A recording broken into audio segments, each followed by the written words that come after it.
Hello दोस्तों, आज हम बात करेंगे क्रेडिट कार्ड के बारे में। क्रेडिट कार्ड के क्या फ़ायदे हैं, क्या नुकसान है, कौन बना सकता है, क्या एलिजिबिलिटी रहती है। तो क्रेडिट कार्ड के कुछ फ़ायदे भी हैं। प्रॉपर यूज़ करेंगे तो फ़ायदे ही फ़ायदे हैं, अगर मिसयूज़ होगा तो ये नुकसान है उसके।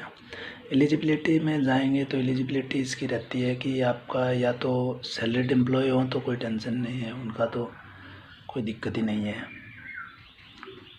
अगर आपका वैसे कोई बिजनेस है जिससे एक इनकम आ रही हो, प्रॉपर इनकम, तो वो भी इसमें एलिजिबल रहते हैं। सैलरीड एम्प्लॉय के लिए तो लास्ट 3 महीने की सैलरी स्लिप और उसके बाद में फ़ोटो और ये मतलब आपका पैन आधार, जैसे पैन कार्ड है तो पैन कार्ड सब जगह वो लिंक रहते हैं पैन आधार, तो उसी से आपका सिविल स्कोर चेक करके और आप एलिजिबल हो जाते हैं।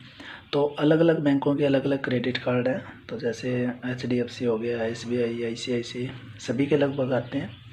तो SBI का सभी का एक क्या है, जैसे क्रेडिट कार्ड आपको मिल गया है, आपकी सैलरी के हिसाब से आपको एक लिमिट मिलेगी। एलिजिबिलिटी में तो हो गया कि सैलरीड एम्प्लॉय हो गया और सेल्फ बिजनेस वाले भी हो गए, सेल्फ बिजनेस जिसका रहता है, ठीक है, तो वो भी एलिजिबल है। पर इनकी कुछ एक इनकम होनी चाहिए, जिनका कुछ प्रूफ हो, ITR वगैरह जो हम फाइल करते हैं वो वाला। अब रह गया बेनिफिट की बात करते हैं और ड्रॉबैक की बात करते हैं। सबसे पहले तो ये है कि चलो एक बार इसको देख लेते हैं कि बेनिफिट का तो तभी पता चलेगा कि एक्चुअल में क्रेडिट कार्ड होता क्या है, तो उसके बाद पता चलेगा कि इसके क्या फ़ायदे क्या नुकसान है।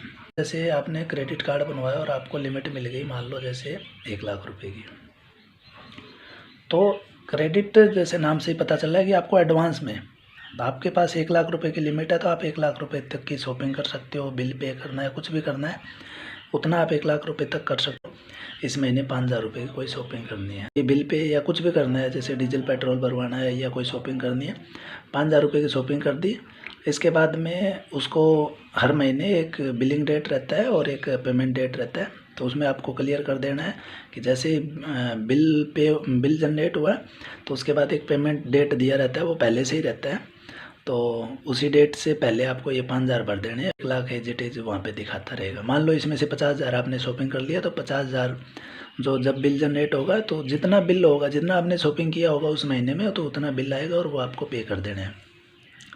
तो ये तो हो गया इसका फ़ायदा कि आपके पास पैसे ना होके भी आप इससे जो है शॉपिंग वगैरह कर सकते हो। और 1 महीने का आपको, 1 महीने भी नहीं, इसमें 2 ऑप्शन है। जैसे आपको मतलब एक तो आपने, जैसे आपका बिलिंग डेट मान लो आज जैसे है 12 तारीख, तो 12 मई, ठीक है, तो आज अगर आपका है बिलिंग डेट है, मान लो तो बिलिंग डेट है आज का, तो ये तो हो गया बिलिंग डेट।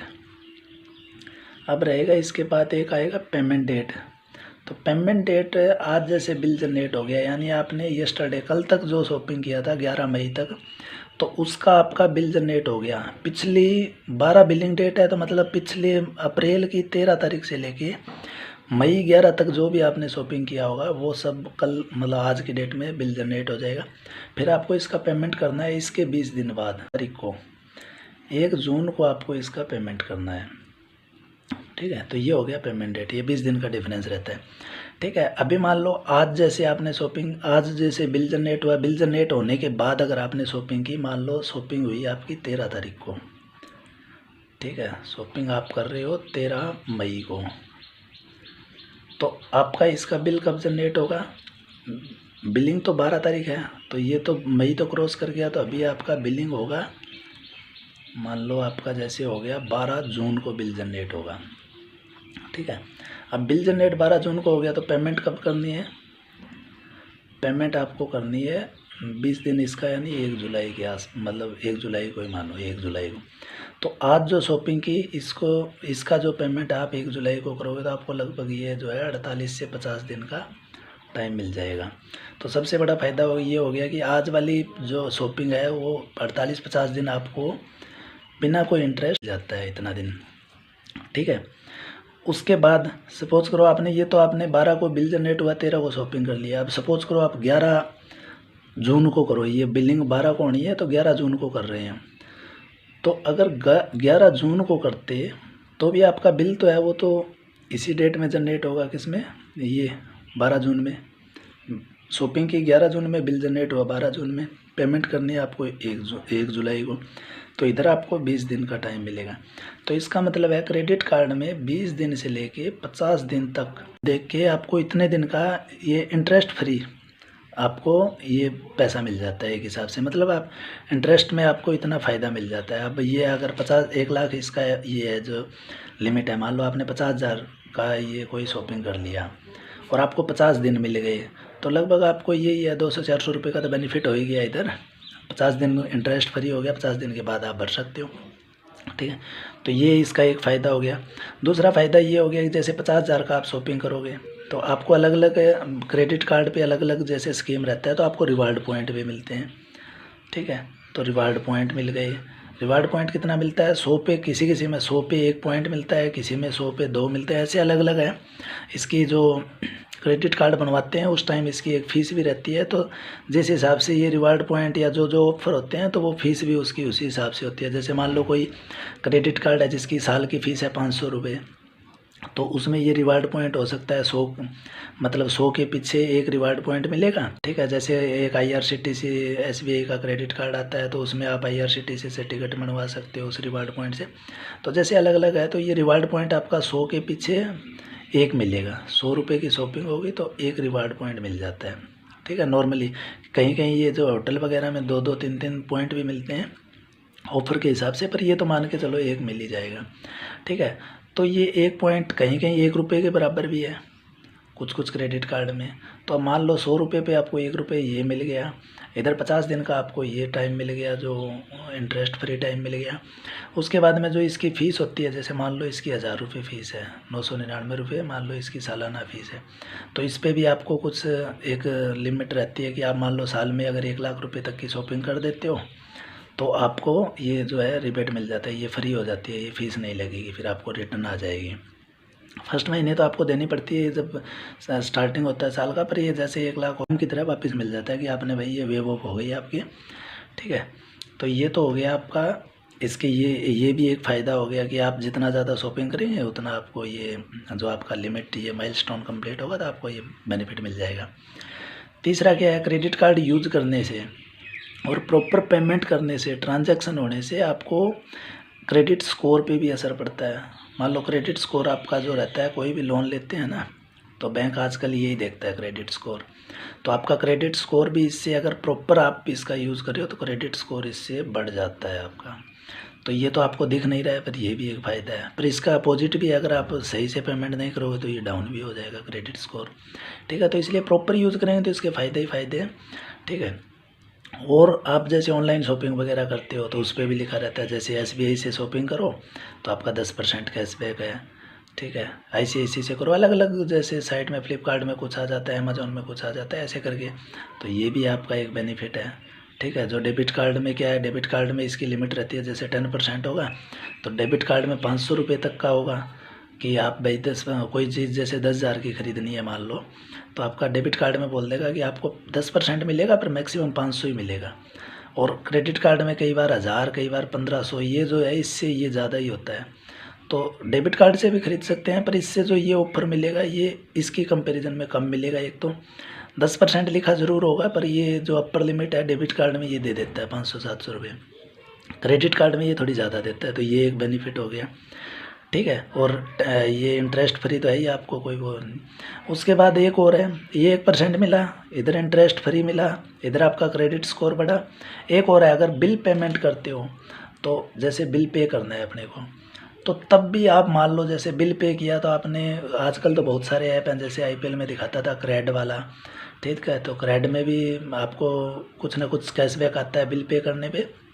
नहीं तो आप सपोज करो बिल पे कर रहे हो डेबिट कार्ड से, तो डेबिट कार्ड में जितना इसका बिल पे किया, जैसे 50,000 बिल पे किया, तो इसमें क्या रहता है आपका, जैसे SBI का डेबिट कार्ड का बता रहा हूँ मैं, जैसे यूज़ करता हूँ, तो इसमें जो 10,000 जैसे 50,000 पे किए ना, तो इसमें आप कोई भी पेमेंट करते हो तो आपको 1% के आसपास आपको रिवार्ड पॉइंट मिलते हैं, तो बिल पे करने पे। तो उसमें एक लिमिट है कि मैक्सिमम आपको 100 पॉइंट मिलते हैं। अब आपका मर्जी है, आप इसका 10-10 हज़ार करके 5 बार करोगे तो 100-100 करके 5 बार मिल जाएगा। एक ही बार करोगे तो आपको ये जो है 100 रुपये नहीं बोल सकते इसको, 100 रिवार्ड पॉइंट मिल जाएगा। इसका भी रिवार्ड पॉइंट का जैसे इसमें मैंने बताया, तो आप वैसे ही अमेज़ॉन वगैरह में जाके इसको भी यूज़ कर सकते हो। वैसे रिडीम का भी मैंने एक वीडियो बनाया था, तो ये एक एक्स्ट्रा बेनिफिट ये हो गया। तो ऐसे करके इसके काफ़ी बेनिफिट भी हैं, ठीक है। अभी नुकसान में मैं बता देता हूँ। नुकसान आपका क्या होता है, सपोज करो इसकी ड्रॉबैक में जाते हैं। अगर आप जैसे पेमेंट बिलिंग डेट था ये, पेमेंट डेट था ये, आप भूल गए ये पे करना, अभी भूल गए तो अब इसका तो एक्स्ट्रा इंटरेस्ट वगैरह चार्ज वगैरह लगेगा। तो पेमेंट में क्या है, पेमेंट में आपके पास 2 ऑप्शन आता है जब बिल जनरेट होता है ना, तो एक इसमें आता है मिनिमम ड्यू, ठीक है, ये तो हो गया मिनिमम ड्यू, और एक रहता है कि जो बिल है टोटल, ठीक है। तो ये 50,000 का जैसे आपका बिल है ना, तो ये इसका आपका एक मिनिमम आता है कि भाई 5,000 रुपये तो आपको भरने ही भरने हैं इस डेट को। अगर आप एक भी दिन आगे हो गए, जैसे 2 तारीख भी हो गई, तो 2 तो कई बार इसमें छूट मिल जाती है एक आधे दिन की, पर मान के चलो कि इसको नहीं क्रॉस करना है, तो इसको क्रॉस अगर कर दिए सपोज करो 1 तारीख को, उसके बाद आप बिल पे करो कोई भी, ये जो है इंटरेस्ट और ये जो मिनिमम ड्यू वाले चार्ज लग जाएंगे। अब मिनिमम ड्यू का क्या है कि सपोज करो एक तो हम भूल गए, भूलेंगे तब तो ये भी नहीं पे करेंगे तो ये भी नहीं होगा मतलब, और एक है कि आपके पास पैसे नहीं हैं। तो दोनों केस में मैं बता देता हूँ कि भूल गए तो इस पे मिनिमम ड्यू पे है ना, मिनिमम जो चार्जेस रहते हैं, आप कुछ भी पे नहीं किए तो एक फ़िक्स चार्जेस जैसे 500 रुपये के आसपास इस पर आपको वो पेनल्टी सी लग जाती है। 500 रुपये प्लस GST करेंगे तो 90 रुपये, यानी 590 रुपये तो यही लग गए। प्लस जो इतनी पेमेंट है इसका 3.5% आपको ब्याज लगेगा, 3.5%। आप चाहे 1 तारीख के बजाय अगर 5 को कर दो तो आपको 4 दिन ही तो एक्स्ट्रा हुए, पर ये क्रेडिट कार्ड ये बात नहीं मानता है, ये बोलता है कि इस डेट को आपका मिस हुआ मतलब हो गया। तो इसका 3.5% अगर गलती से चूक भी गए तो आपका ये मान लो 1700-1800 रुपये चले गए, इसमें 500 ये चले गए, तो ये 2,500 मतलब 2300-2400 रुपये हो गए ना। तो ये आपका एक हो गया नुकसान। ये नुकसान कब होगा, जब आप मिस कर दोगे। तो मिस तो करना नहीं है, अब मिस करोगे तो उसका नुकसान तो है ही फिर, ठीक है। तो ये तो इसका सबसे बड़ा जो है ड्रॉबैक्स ये हो गया कि पेमेंट नहीं करने। और दूसरा मैंने यहाँ पे आपको बताया था क्रेडिट स्कोर, ये भी इसका डाउन हो जाएगा अगर पेमेंट टाइम पे नहीं किया तो, ठीक है। तो ये तो इसके हो गए फ़ायदे, नुकसान दोनों चीज़ हो गई। अब उसको यूज़ करते रहेंगे तो धीरे धीरे मतलब इसमें बहुत सारे और भी ऑप्शन आते हैं, जैसे होटल बुकिंग में, फ़्लाइट टिकट में, उसके बाद में आपको कहीं पे भी टूर वगैरह में जाना है, मतलब इसमें कई सारे बेनिफिट होते हैं। जैसे अभी फ़्लाइट का है तो एयरपोर्ट में फ्री लॉन्च का फैसिलिटी मिलता है आपको, अगर आपके पास क्रेडिट कार्ड है कोई पार्टिकुलर, जैसे कोई भी बैंक का बोल देता है, HDFC का जैसे है, तो आपको फ्री ऑफ कॉस्ट एक टाइम मतलब वहाँ पे जाने का मौका मिलता है। मतलब जो एयरपोर्ट का जो रहता है ना लॉन्च फैसिलिटी रहती है 2-3 घंटे का जो भी है इसका टाइम, मतलब अलग अलग में अलग अलग बेनिफिट मिलते हैं। पर ये क्या है, ओवरऑल आपका जो है क्रेडिट कार्ड का ये जो कुंडली मान लो इसको कि एलिजिबिलिटी भी देख लिया, बेनिफिट ड्रॉबैक्स हो गए। हाँ यही है, प्रॉपर यूज़ करना है। प्रॉपर यूज़ नहीं करेंगे तो इसके नुकसान बहुत हैं, प्रॉपर यूज़ करेंगे तो आपको बेनिफिट भी बहुत दिखाए हैं। तो आई थिंक ये सब समझ में आ गया होगा। एक और कंडीशन है इसमें कि आपको अगर मान लो बेनिफिट में, जैसे वो बेनिफिट तो नहीं बोल सकता कि जैसे आपको अर्जेंट में ज़रूरत पड़ गई तो इसमें एक कैश भी निकलवा सकते हैं, ATM कार्ड में जाके आप कैश भी विड्रॉ कर सकते हैं। पर वो कैश विड्रॉ करना इसमें क्या है, काफ़ी नुकसानदायक है। मतलब नुकसान क्या होगा इसका कि विड्रॉ करेंगे ना तब आपको 300-400 रुपये की एक फ़ीस है, आप कितना भी विड्रॉ करो तो वो फ़ीस आपको लग जाएगी। ATM मशीन में जैसे ही आपने क्रेडिट कार्ड लगाया तो आपका मान लो जैसे 5,000 निकाल रहे हो, ठीक है, तो आपका 300-400 लग जाएगा, ठीक है। अगर आप 10,000 भी निकाल रहे हो तो वो भी, मतलब उसमें अगर 1,000 भी निकालो, जैसे ही घुसाओगे कुछ भी ट्रांजैक्शन हुई तो आपका ये चार्ज लग जाएगा, ठीक है। उसके बाद जो ये जितनी अमाउंट निकालोगे, ये इसमें जो लिमिट है ना, इसमें इसी लिमिट में एक चीज़ लिखी रहती है कैश लिमिट जो है, मतलब आप कितना विड्रॉ कर सकते हो, ठीक है।